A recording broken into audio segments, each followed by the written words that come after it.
duhet të kemi Krishtin në zemrat tona.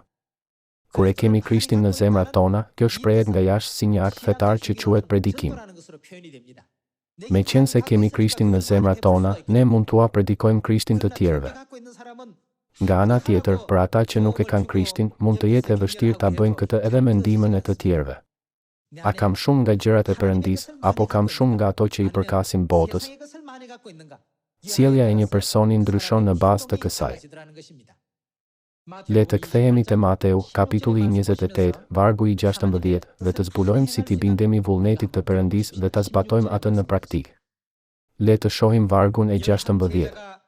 Pastaj të 11 dishepujt shkuan në Galile, në atë mal që u kishte caktuar Jezusi dhe, kur e pan, e adhuruan, por disa dyshuan. Pastaj Jezusi u afrua dhe u foli atyre duke thënë, mua më është dhënë çdo pushtet në qiell e në tokë. Shkoni, pra, dhe bëni dishepuj nga të gjithë popujt duke i pagëzuar në emër të Atit e të Birit e të Frymës së Shenjtë. Këtu në këtë varg, Bibla e shënon qartë fjalën pagëzuar. Le ta lexojmë vargun edhe një herë. Duke i pagëzuar në emër të Atit e të Birit e të Frymës së Shenjtë dhe duke i mësuar të zbatojnë të gjitha gjërat që unë ju kam urdhëruar. Ata që janë të mbushur me mësimet e Perëndisë në zemrat e tyre, mund t'i mësojnë mësimet e Krishtit kujdo që takojnë, në çdo kohë dhe në çdo vend. Nga ana tjetër, për ata që nuk i kanë më mësimet e Perëndisë në botën e tyre të brendshme, sado që përpiqen të predikojnë, ata dështojnë. Kur e kemi siç duhet Krishtin në zemrat tona, pa marrë parasysh sa pjesë të vogël zë, ne do të jemi të etur ta ndajmë Krishtin me çdo që takojmë.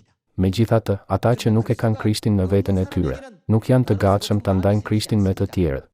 Është shkruar: Shkoni, pra, dhe bëni dishepuj nga të gjithë popujt duke i pagëzuar në emër të Atit e të Birit e të Frymës së Shenjtë, dhe duke i mësuar të zbatojnë të gjitha gjërat që unë ju kam urdhëruar.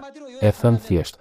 Ky është urdhri më i madh i Krishtit: bëni çdo përpjekje për të ndihmuar fëmijët tuaj dhe për t'i udhëhequr ata në mbretërinë e qiejve.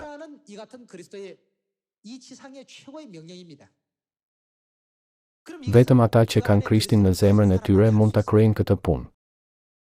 Si mund ta kryejnë këtë punë dhe të shpëtojnë botën ata që nuk kanë Perëndi?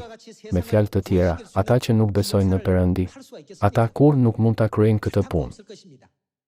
Ashtu siç ne mund t'u japim të tjerëve çdo gjë që kemi në ne, ata që kanë Krishtin dhe mësimet e tij mund ta ndajnë Krishtin me botën dhe t'u predikojnë mësimet e tij atyre.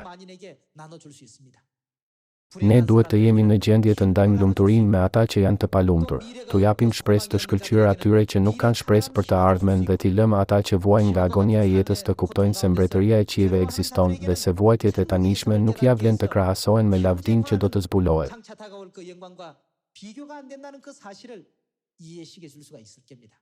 Vetëm ata që kanë Krishtin në zemrën e tyre mund ta kryejnë këtë punë.